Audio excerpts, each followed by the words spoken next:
Kapal Caraka Jaya Niaga III bocor menumpahkan bahan kimia di pelabuhan Sambas, Sibolga, Sumatera Utara pada tanggal 8 Maret 2014. Kapal milik Marathus Lines tersebut mengangkut bahan kimia milik PT Agincon Resources yang bergerak di bidang pertambangan emas di Tapanuli Selatan. Kebocoran yang terjadi berupa asam klorida cair yang berasal dari tabung besar berbentuk silinder di dalam kapal. Tumpahan bahan kimia tersebut tergolong berbahaya. Sifat asam klorida sendiri sangat korosif dan toksik serta dapat menimbulkan iritasi bila berkontak dengan kulit. Kebocoran asam klorida ini bisa mengancam biota laut seperti bibit ikan, batu karang, dan rumput laut. Ekosistem terancam akibat cemaran bahan kimia ini. Dampak lain yaitu hutan mangrove akan terkena efek buruk. Nelayan yang ada di Kabupaten Tapanuli Tengah dan Kota Sibolga juga bisa terkena imbas. Mereka bisa mengalami gatal-gatal dan keracunan jika mengkonsumsi air yang sudah tercemar. Banyak usaha yang telah dilakukan untuk mengatasi kebocoran bahan kimia ini. Kepala Dinas Kelautan dan Perikanan Sumatera Utara mengatakan, guna mengetahui seberapa besar pencemaran laut Sibolga, dilakukan penelitian dan uji laboratorium.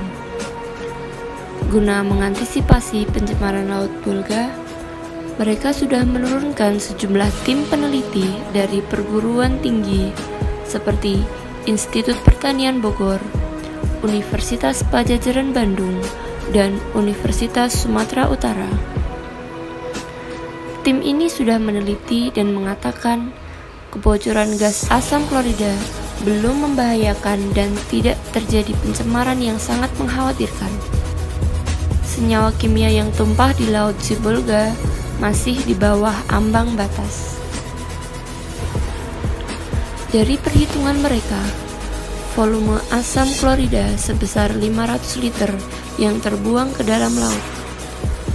Dilarutkan volume air sebanyak 6.750.000 meter kubik, hingga konsentrasi asam klorida di dalam laut hanya 0,000024%.